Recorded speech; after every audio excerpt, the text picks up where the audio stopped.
Hi, hello everybody. I'm absolutely delighted to welcome you to Black All Year. And this is just it's our first evening event, so we'll see how this goes. I just want to say, first of all, if you've missed any of our previous events, they are available on YouTube and as a podcast. And if you're watching or listening after this event, please like and subscribe. That allows you to do a couple of things. It makes sure that you won't miss any future material, and it helps others to find the content. So it's a really good thing to do. I always say this, but the reason for Black All Year is because when we look at events and things talking about Black issues, they tend to focus around Black History Month. And I personally got really sick and tired of being inundated with requests to talk during Black History Month, and then largely the issues were ignored for the rest of the year, and we are Black all year round. So hence Black All Year was created. And what I hope is that we're going to highlight issues and challenges, as well as achievements and experiences of Black people, who, after all, we are the minoritized global majority. So today we've got a really interesting, I think, session coming. We have some young people with us. Sorry, I'm just trying to get my notes here and they're flicking all over the place. We have some young people with us, and they are going to talk to us about their experiences of being young and being Black, ethnically minoritized. They're all members of the Angelou Centre's Young People's Network, and the Angelou Centre is our nominated charity today, and I will share the details in the chat and the comments, so that if you want to donate to them, you can do that. So I'm welcoming Samara, Jola, Jocelyn, and hopefully we'll have somebody else joining us shortly, and I hope that she gets through. And I think it's particularly relevant today. So the Independent newspaper is reporting on a survey of Black Gen Z, Gen Z title, but anyway, Gen Z talent in the UK. And that's been done by a recruitment marketing agency called Tap In. And it's found, amongst other things, that 22% of young Black people reported changing their name on job applications to improve their chances of success. And that is a significantly higher level than white peers, and interestingly, Asian peers as well. 47% of young Black people said they altered their names to make them easier to pronounce whilst in work. 45% of young Black women avoided wearing their hair natural because of unwelcome scrutiny. So for me, I found that really disheartening, because that's very similar issues to issues that I had when I was young, and to be honest, that continue today for me. But I also know that while some or very little has changed in some cases, there will be some things that are very different experiences for our young people, and somebody like me who is significantly older, although I'd love to claim to be young. So welcome. I'd like to start by asking you each just to share a little bit about what your biggest concerns are at the moment, and what is it that you are most happy and or proud about. So Samara, could I come to you first? So I'm from and based in Newcastle. It's nice to meet everybody. So the first question was something that I am proud of. Yeah. Yeah. So I think something that I am proud of is, well, probably more of a general sort of thing to be proud of, but being born and bred from Newcastle, I've grown up here for a very long time, and for a long time in my life, there wasn't many Black people in the city at all. But because we have two great universities here, it's becoming a lot more diverse, and there is a lot more sort of facilities for young people of colour, and young people who come from different demographics and who are of colour as well. And I think that's something that's really important, because that's something that wasn't around when I was a lot younger. So I'm proud of that. I'm proud that the Angelou Centre provide spaces for people of colour, young people of colour. And I think it's really, really important, because if I had something like that growing up, probably from the ages of like 6 to 18, it would have really helped me. So it's something that I'm really proud of for the city. It's becoming a more diverse city because of the two great universities that are here. And I'm walking around the streets and seeing a lot more people of colour, and there's places for them to go and hang out. And that's something that I'm really proud of. So yeah, that's something that I'm very proud of. the second question was a concern. Yeah. So a concern for me is that despite the fact that, it's becoming a much more diverse city. I work in recruitment myself, and a big concern for me is that there's not that many people of color in high executive roles, which means that people of color get overlooked. I was discussing the other day with Nikita and Jola, working, it was my first role in recruitment, and I actually experienced one of my colleagues who was a lot higher than me bypass someone because they had a foreign name. So they assumed that their first language wouldn't be English, and they actually just bypassed their resume and application. So they didn't really get the opportunity to even be considered for the role that we were recruiting for. And I really put that down to having not many people of color in high exec roles. So I think that's a big concern for me, because off the back of that, that means a lot of people's talent and intelligence will get overlooked simply because they have a foreign name. So yeah, that's a concern for me. And I think really, really pertinent and important points there. And I think you're right. If I think back to when I was growing up, I used to joke that I knew every black person in Newcastle. Not quite, but almost. And it has changed massively now. So it's a great city to live in. And that diversity is just making it better. So I used to say the same thing, Steph. I used to say, if you don't know that black girl, you'll at least know her name. Yeah. We all know each other somehow. But yeah, great. And Jola, would you like to share? One thing I'm proud about, I think it's kind of a bit similar in terms of I wasn't born and raised in Newcastle. I moved here after studying and living in Durham. So there was less diversity there as well. But coming into a country from a country that I was a black majority African country, to a country where I was considered a minority was very, very strange for me. And also kind of having lost some kind of community in terms of the women in my lives that I was surrounded by. It was really, really important for me to find kind of a space for myself as well. And I think after, when I moved to Newcastle, I was able to be surrounded by different age ranges of amazing, powerful women who, have been just, like powerhouses, but really supporting and mentoring, guiding, friendly, and just overall welcoming. And, they've been, including the Angelou Centre, have just been amazing at building, I would say, part of who I am now. So getting me back into my writing, getting me back into working, and just, that's what I'm proud of. And concerns, I think, would be in the increase of more right-wing policies and views that kind of permeate society.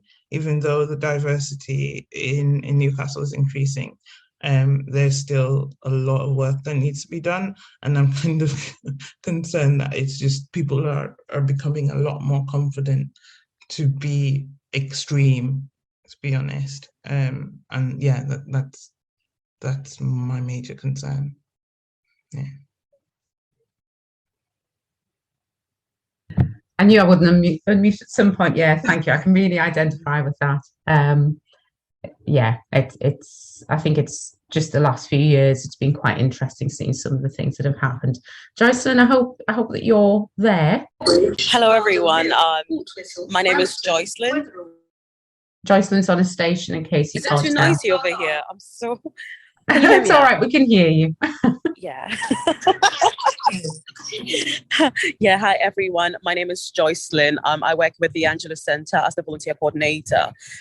So first of all, what I'm proud of, I am actually very, very proud of being a Black woman who keeps striving for greatness, even in times of difficulties. It's not easy, but I'm proud of how I keep pushing myself forward, and seeing that I keep involving myself in communities where I find people who look like me and sound like me to motivate each other to be great. So I'm very, very proud of that. Secondly, I'm also proud of family. I do really love my family a lot. So as far as they are away from me, they keep supporting me mentally, emotionally, physically, like however they could. So I'm really proud of having them still alive.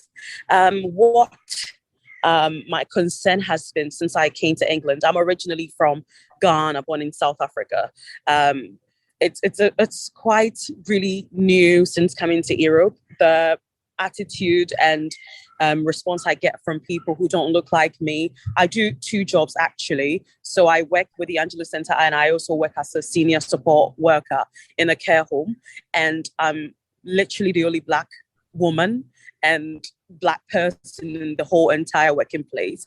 And the racial attitude I've been getting for the past 3 years, it's not going to put me down, but I think it's a very big much concern in our community, just because I am a Black woman who is in a senior role amongst a group of white people. Has been very challenging for me, but that has been a concern because I might be able to handle that. What about other people who are striving for greatness in that same field? So that has been a really much big concern for me as an individual. Yeah, and I mean, I'm sorry that you've had to experience that, but actually that again, I think is something that many people can identify with, being the only Black person. And then you really are in this position where do you speak out or do you not?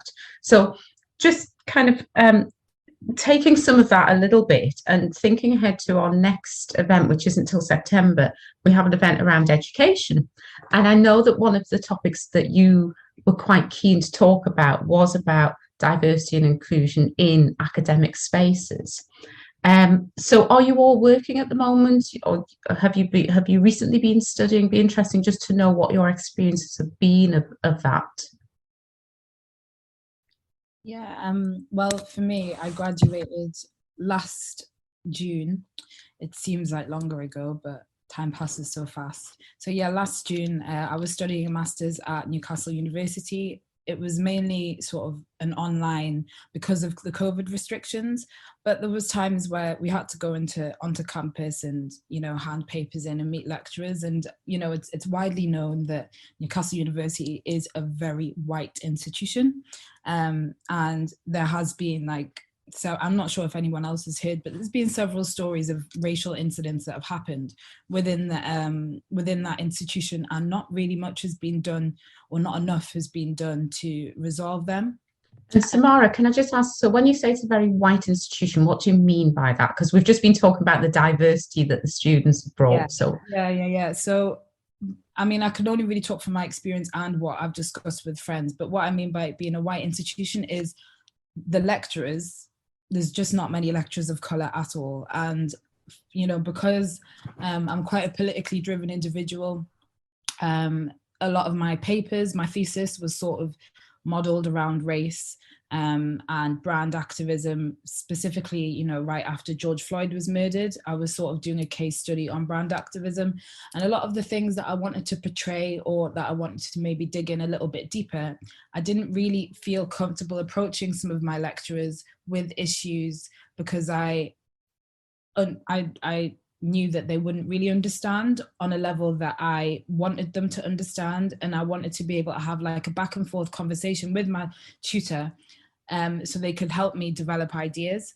And I really, you know, as much as, you know, a lot of white people do try and understand Black issues, I think there's a limit there to how much they can, and how much formative advice that they can give back to you. And I really struggled with that. Obviously, you know, I have friends of color that help me out with my ideas and stuff, but there just really wasn't that support there for myself as a student of color. And I did discuss this with other students of color as well, and they had felt the same. And again, I think, you know, the same way as it works in employment, if there isn't really that representation there or support from marginalized races, then I think a lot of ideas, talent can be overlooked, and intelligence can be overlooked, and it doesn't really get explored as deeply as it should and it could. So that for me, like the thing that really helped me when I was doing my master's and not having that support in the academic space was things like this. You know, the Young Women's Network from the Angelou Centre, we used to have like fortnightly meetups on Zoom, where it was just a space for us to vent and discuss and talk about things that might have annoyed us that week.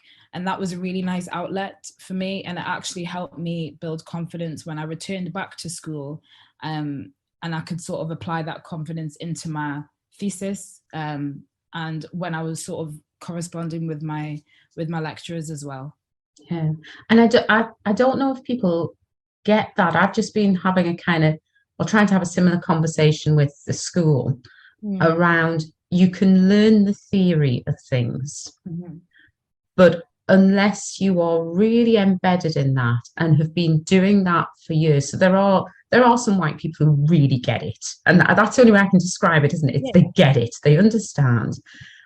But unless you've been in that situation and you've lived and breathed it, it becomes really difficult. And actually what you're at risk of doing is almost paying lip service to it, or painting too thin a picture of what's going on. You don't understand the complexity of things. So then when you're trying to have a conversation with somebody about the complexity, it's just not there at all. There. And actually, I've had conversations where they've kept taking me back to the surface. And I'm like, no, we need to, I'm not, I don't want you to teach the surface. You need, even if it's appropriate for the skill level or the age, that you do just teach the surface, you need to understand the depth, because there'll be a question or a comment and you need to know what that is and what that might lead to. So it's a real challenge. That I know that there's a real issue amongst lecturers of colour anyway, nationally. And the more senior you get, the more senior people get, or the more senior the levels go, the whiter they get, which you see in so many areas. What about the rest of you in terms of kind of education, your experience of education? No, go ahead. Go on, Joycelyn. Shola, do you want to go? Okay. Sorry, Jocelyn. So when I first came here, I did study in London, and I went to an international school, so that was a bit much more diverse.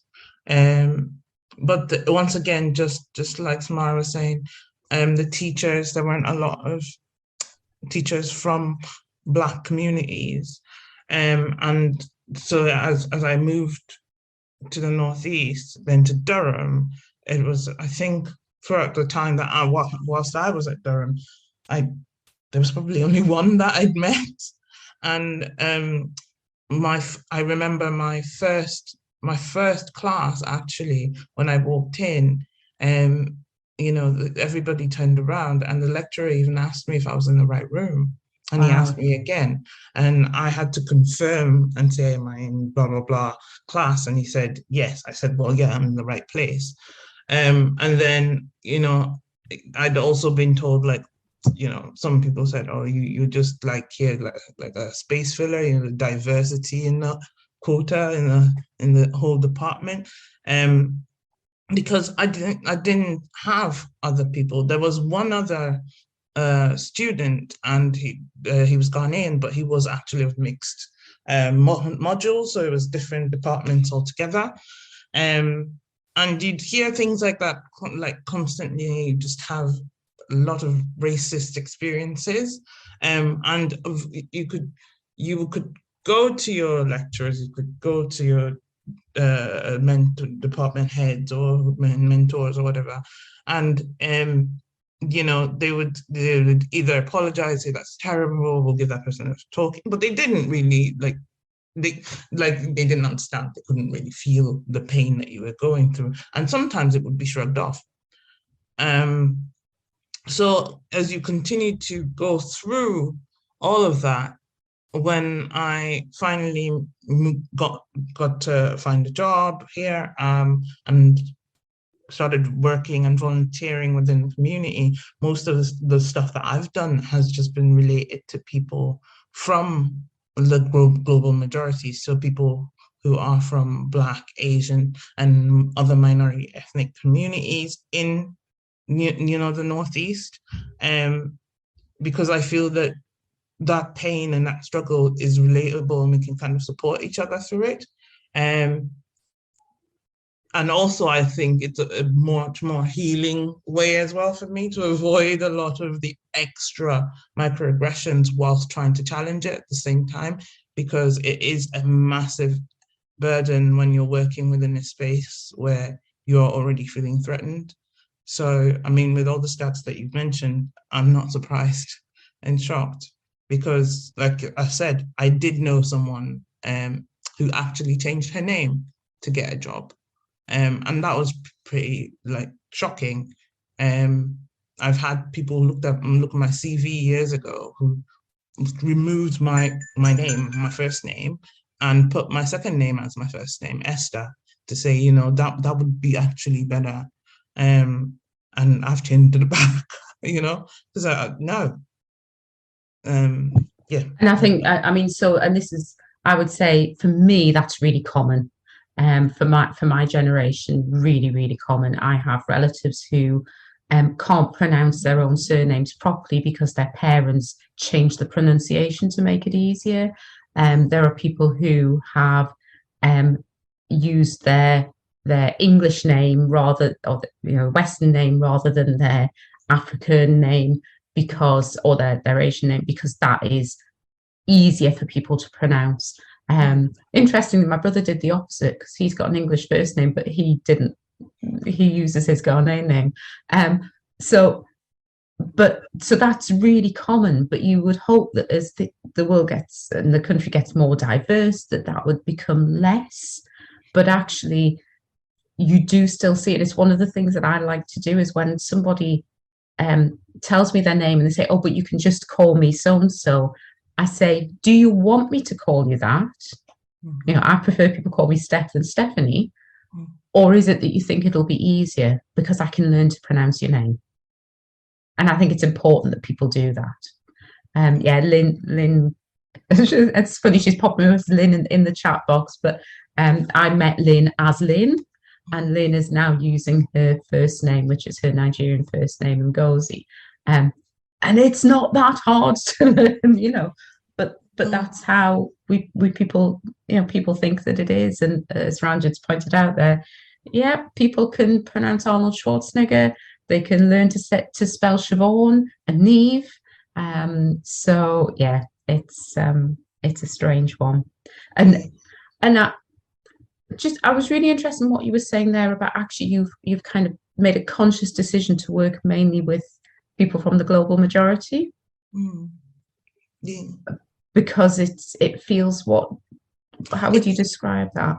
It's a lot, I would say, a form of therapy as well, because it's less stressful when it comes to dealing with the extra kind of racism that you would experience sometimes. And I think with the kind of skills that I have as well, that I've developed over the years, it kind of benefits people from my community, I think. And I can also offer what therapy I've gained kind of back into the community. But also I do realize that sometimes, because now, for example, my current job, my contract is finished. So I've looked at other places to work, and I thought, these roles sound amazing, but what is the ethos and the structure behind the company that is there? How, what kind of, do they have Black people in that system that are actually safe and feel like they can voice their opinions and live normal, healthy lives? Or is it just like, oh, we're saying we're amazing, diversity, blah, blah, blah, and then you come in and it's an extra burden? I have to look out for myself as well. I'm someone who, I don't have to I'm someone who's lived my own life. I have chronic health conditions. I've lived through hell, and I don't want to put that on myself as well. when it comes to working, but I constantly kind of have to rethink, like, okay, I went to uni here, what were my experiences? If I did experience racism again, reporting it to my bosses, how would they react and how would they treat that? Or would they join hands to work and say, oh, well, we'll support you, but not really completely understand? And would I have to kind of re-traumatize myself to explain that? Having someone in places of positions of power that can make change is very important in a company or an organization. So I don't want to have to work in a place where I would have to change who I am. That's how I view it. Yeah, and it's a real challenge, isn't it? Because it's that thing of actually we have so much to bring to the workforce, but actually then if we feel excluded and then remove ourselves from diverse or from non-diverse workforces, maybe we're losing it. I'd love to bring Jocelyn or Samara in on that, because obviously you've already said that you're working in white dominant environments. Jocelyn, did you want to speak? Oh, yeah. So I just wanted to say that I've had basically similar experiences, but so with my personal experience, I did my master's at Teesside University. It's a very, very diverse community. There are so many. I've been to Newcastle College. I've been to Newcastle University just to walk around and see how the environment is. I think it's much of a white dominated people there. But in Teesside, I could boldly say there are a majority of other people from cultural background, which made me quite very comfortable and welcome in that environment. The only problem I had was the communication barrier amongst students and lecturers. So personally for me, I could understand most of it because of how they spoke, and I could, like, it was much more clear. But most of my colleagues and the students, especially from other cultural backgrounds, had it was so tough for them. They complained several times to the lecturers, but it was like not bother for them to really take it seriously. I think to them, it was like you knew that there was a language barrier for coming into this country to study. So it wasn't, as much as they complained to the student union and other authorities, there wasn't much effort put in to make it change. And to me, I think this is because we are paying fees, huge amount of fees to come and receive education. And if our concerns are not heard or put into effect, it's not beneficial for them. And how would they even pass their courses? How would they even study? How would they understand what they are studying? And our courses involve research. It needs you to understand what you're putting out there. And also, there wasn't much diverse lectures, as Samira and the other lady said. Most of them were probably from this country. And we literally had, with the whole department, business department, we had just 2 Indian lecturers. And that made us, and what about the Black people? What about the people who look like me? How can I relate with another lecturer? If the Indians have their lecturer, how would I be able to relate? So even though there was a little bit of diversity amongst the lectures, I also felt a bit isolated, like excluded from it. I need someone who looks like me to be able to communicate with in terms of, yeah.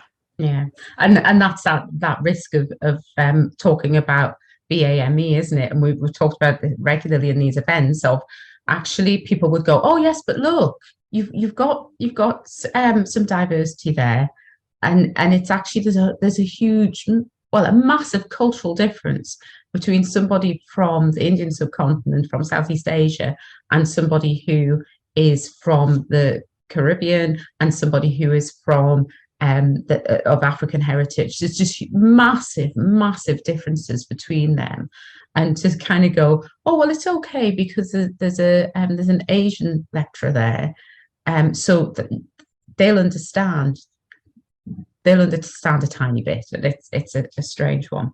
I'd just like to move the discussion on a little bit, and one of the things that I think is concerning a lot of us at the moment is things like the cost of living and things like, you are all young and kind of starting out on your careers and your lives. How do things feel for you in terms of just that more general economic state? how the people keep talking about getting your foot on the housing ladder and things like that. Is that a pipe dream for you? Is that something that actually you feel is tangible? Is it something you'd want to do anyway? I'd be really interested to hear your thoughts around just kind of that whole economic inclusion.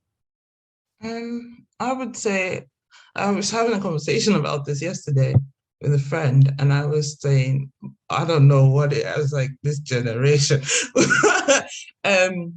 It's something that, for example, getting a house, buying a house, it's something that I want, but that is going. It's going to be extremely difficult. Especially now with everything going up, everyone's stressed about their bills.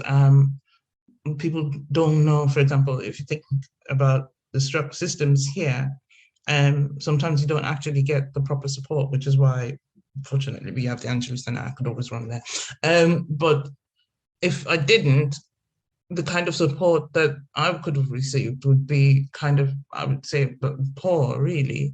And yeah, you constantly worry about money and constantly worry about how you're going to survive as things kind of go on if we go into a recession, and also employability in terms of like, okay, if things do get harder, and I'm applying for a job and someone's gonna go, oh, her full name, oh, well, that's a bit, I don't want, I can't say that, let's not hire her, and let's go with John Smith, just because of the name, then that puts me in a worse off situation just because of my name or because of my race and because of my color and who I am. So obviously that's something that I'm constantly worrying about. But it's also reminds me of, because my previous job, I was a community development worker. So some of the people that I did work with as well, they were already struggling before the bills went up. And now I'm constantly thinking, how are they doing? How are they surviving? How are they doing? Because some of the cases that were referred on, I had to micromanage, even though they were referred on to, for example, citizens advice, other services that were available, but they weren't being supported fully. And there is this massive need for like holistic support, because when it comes to people, like once a piece of the puzzle's pulled out, so for example, you have problems with housing, you can't get a house, you're homeless, you can't really support yourself when it comes to universal credit, getting funding in, a bit of money benefits, you're looking for a job, you need an address, all these kinds of things kind of trouble. If you are no recourse to public funds, then that's even worse. You can't get access to any kind of benefits, and you can't, work in most cases. Sometimes you're still fighting for your right to remain in the UK, you're homeless, you have children that you need to support, you can't pay for those bills, healthcare, you have to pay for your healthcare. It's just a cycle. So when it comes to all the financial changes that are happening, it is a massive stress for me.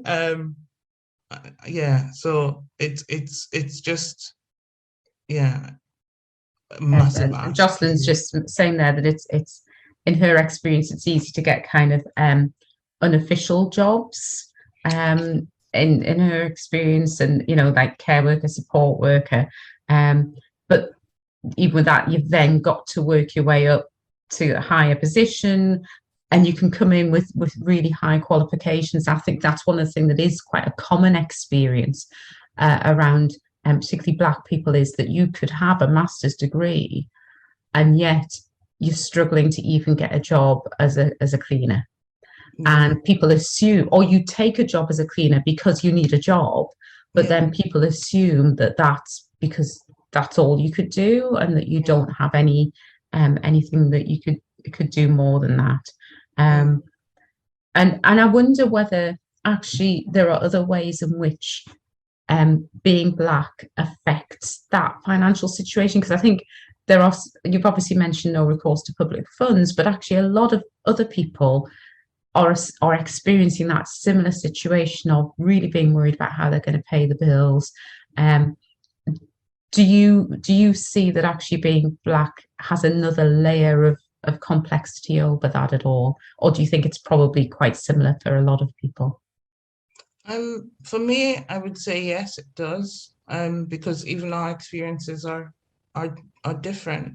Our needs are different, or how we're treated in certain cases are different. So if you think about healthcare, my friend and I could go into the GP and complain about the same thing, but they'll kind of shrug me off and tell me, well, from most cases say, oh, well, you can just go to the pharmacy and pay for that.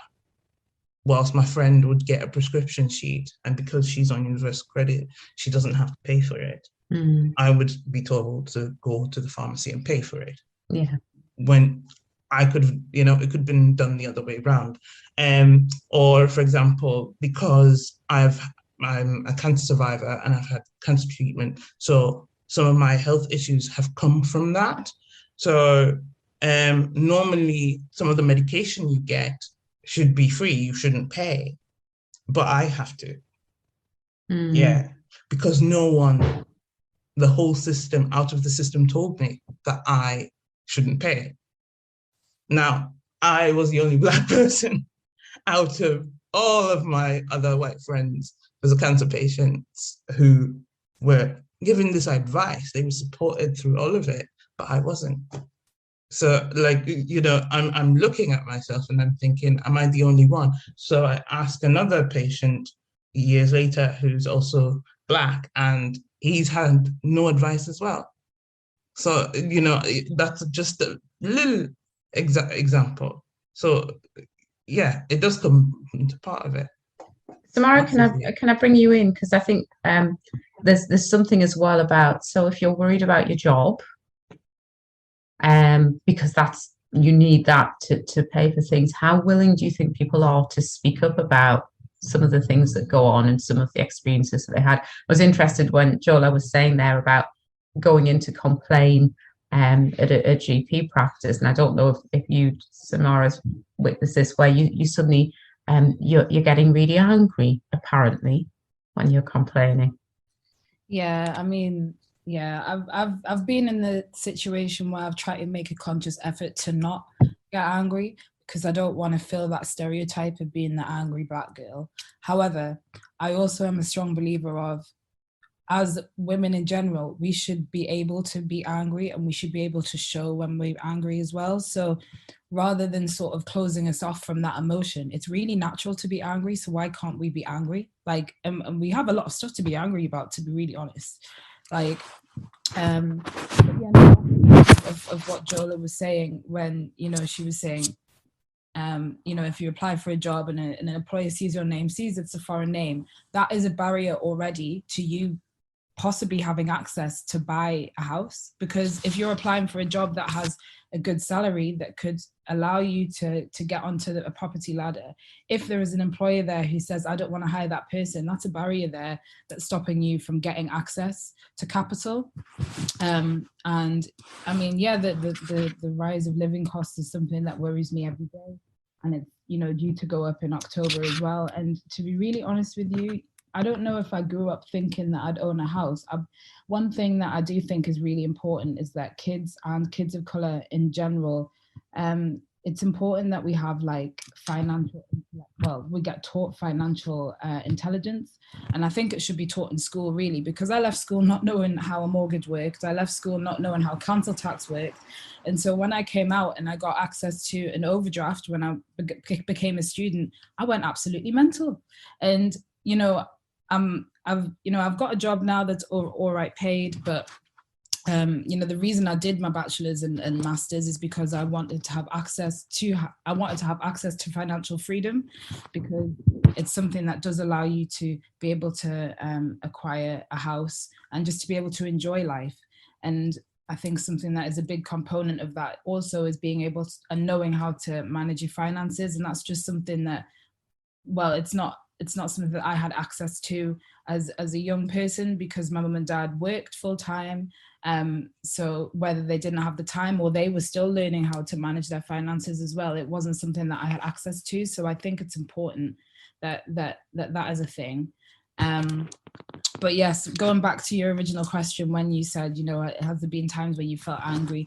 There has been, but also, there's something that I'm still learning now, is just having confidence in my voice and my experience. And there's been many times when I've been the only Black person in the room and I've had an argument, or, I've identified some hypocrisy or discrimination, and I've had the argument on the tip of my tongue. And I've really felt, you know what, Samara, if you want to stay in this space, you need to not say that. Otherwise, they're going to shun you, or they're going to overlook you, or you're just going to be fired, and there's been times, I'll not mention the company, but I worked for a long time for a retail company in Newcastle who are very well known, and that really, someone racially abused me, and the way that was sort of investigated just really wasn't very thorough at all. But I needed the job, so I didn't really follow through with it, and I'll always regret that. I will. But on the flip side of that, I think I saved myself a lot of trauma and mental health strain. But yeah, I can definitely sort of relate to that experience of not wanting to feel the angry Black woman trope, but then also being internally angry. And it's not pretty when you're internally angry, because when you should be able to express yourself. Yeah, and it almost feels like a bit of a vicious cycle, that you don't feel that you can express anger when you should be angry, because we're branded as angry Black women in particular. So then you don't express yourself, so then you get more angry. And yeah, it's really difficult, isn't it? And you're quite right. We should be able to be angry about things. When something's wrong, you should be able to be assertive about that, and you should be able to be assertive and polite without being told you're getting out of control and you're angry, as if angry is a bad thing. Yeah. It's a bit like when women get told they're hysterical, isn't it? It's a similar thing, but we're not just hysterical, we're angry and hysterical. Yeah. So yeah, and I know that Jocelyn's just popped. She can't speak in the group at the minute, but she said actually when employees request race when applying for jobs, and she said, what's that got to do with experience and qualifications? And I think that's really interesting, because I can probably explain this one, but I think it's because employers don't explain that. So if I think about where I work, we're really aware of the fact that we don't have a particularly ethnically diverse workforce, but we haven't been measuring it up until now. So we know just by looking around, but we don't have the figures to prove that. And one of the things that we want to be able to say is how many people who are applying for jobs have come from ethnically diverse backgrounds, how many then get shortlisted, how many get interviewed, how many get the job. Because if we have 100 apply, but only 2 are shortlisted, we need to look at why. So for us as an employer, it's not about actually we need to know it makes a difference to your experience or anything like that. It's, are we doing something that stops people getting through? So it's about us checking ourselves. But if we don't explain that to people when they apply, it's a logical conclusion that people are going, they want to filter me out, and act the complete opposite. Now that's the organisation I run, and I would hope that because I run it, it is a very welcoming and inclusive organisation. We've still got work to do. I can't guarantee that that's what every organisation that asks that question does. It should be removed from, so by the time it gets to the people who are actually looking at the job descriptions, any of that data should be removed from it, but that doesn't always happen as well. And we've already talked about names. Names are fairly identifiable. If you weren't born in this country, your school, fairly identifiable. So there's loads of things. And actually we have got a session as well coming up around recruitment and things like that. So we've got about 10 minutes left. And if anybody who's watching has got any questions, then please, either raise your hand or pop the question in the chat. But I know one of the things that you're quite keen to do is, so, well, how do we change this? Because some of the stuff you're describing is stuff I still experience now. Some of it is stuff I experienced when I was younger, and maybe I just don't care anymore. I just kind of, I've got a thick skin, and I'll fight it now. But some of it is new, and it very much is new. But what I'm assuming you don't want is, you don't want your younger siblings or children or whatever to be in the same position in 20 years' time. So what do you think? What would you think we need to do to start changing some of this? Well, if we're talking like employment, recruitment, and being economically included, we know what the people look like at the top. But I think, after the year 2020, after George Floyd was murdered, and then all these companies started having these like race initiatives, I think things like that need to happen. I think it's important for corporations and companies to have initiatives. For example, the company that I work for at the minute, they have an initiative where by 2025 they want to have a certain amount of females in exec positions, but also a certain amount of females of color in executive positions. And that's an initiative that they've set in stone, and that each recruitment executive is trying to work towards. So we really always try and, for myself as a recruitment executive, I try and shortlist women of color over, as long as they're like qualified for the role. I really try and make an effort to focus on them. So I think initiatives like that really help, but it's like, how do we get them in place when the people at the top are only bothered about budget and, expenditure? So it's really trying to penetrate those top board positions with people who actually are for the cause. But then also a big thing that I'm an advocate for is having spaces like this where we can discuss and sort of rejuvenate the confidence in ourselves and be able to just share experiences. That year that I was doing my master's at Newcastle Uni, having the opportunity to talk with other brown and black women on Zoom really helped me and really helped my confidence when I returned to university the following day. And I think, if we all had those sort of outlets, then we could flourish. And it's just about sort of making those outlets consistent, and also just being able to express ourselves at our most authentic form. I would say the same, really. Agree with Mara, and add on to the fact that creating more networks like the ones that the Angelou Centre has, that then link up to each other, because one network should support the other, so it should be like a chain. And then we work together to make those changes, those policies, to campaign together as well. Because, white groups always have their own kind of lobbying and stuff. I don't like that word, but still they lobby. So we should do the same in our own ways. So campaigning for changes within different organizations, different systems, policies, politics, whatever it is, together, whilst kind of being in our own networks that support each other.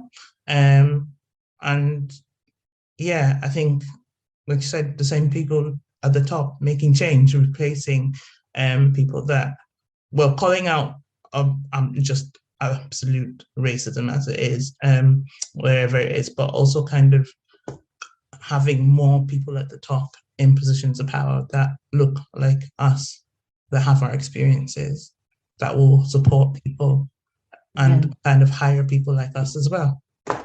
Yeah, and we've got someone from Black Lawyers Circle on saying that they've created that circle for Black people in or trying to get into the legal profession, to get support, to network, to educate, and to mentor. And I think, it's exactly that, isn't it? It's interesting. I can't remember who it was I was speaking to, but they were saying when they looked at research on women on boards, you needed 3 women to speak out, 3 women on a board before they felt comfortable to speak out and to challenge. And I think one of the issues that we have is that when organisations are looking to diversify their boards, they get a person of colour and they kind of go, well, look, and myself and Ngozi are probably in that position. Look, we have somebody, we are diverse. Now, we can speak out, but actually that's putting ourselves in quite an unsafe position, because you're the only person and you don't know if the people around you will have your back. So I feel quite fortunate in that I know at least one, if not more, of my white colleagues on the board of another organisation, not the one I run, but another organisation, probably do have my back, and therefore I can say some stuff. But if you just have one person on the board and say, well, that's, we're diverse now, or we're representative of our local population, which is the one that's normally thrown up, that's not enough to really make a difference in terms of people speaking out. Is there anything else? I mean, we'd be really interested to hear from people in the group as to what you think that we can be doing to try and change some of these experiences, if anybody would like to contribute. Because obviously we don't have all the answers. If we had all of the answers, then we'd have sorted it. So yeah, feel free to either unmute or pop something in the chat. Just, do you have access to things like mentoring and wider networks, kind of multi-generational networks? Samara or Jola, if you'd like to say. Yeah, well, yeah, so the Angelou Centre has been great. The Young Women's Network has been great. My mum has been great. My friends of colour have been great. And yeah, and also, social media as well, because I really sort of, as I was growing up, I was like one of the only Black girls in my friendship group, and social media really helped me sort of find confidence in myself and find that community of other Black women, learning about my hair and just, the odd things, it just really, really helped.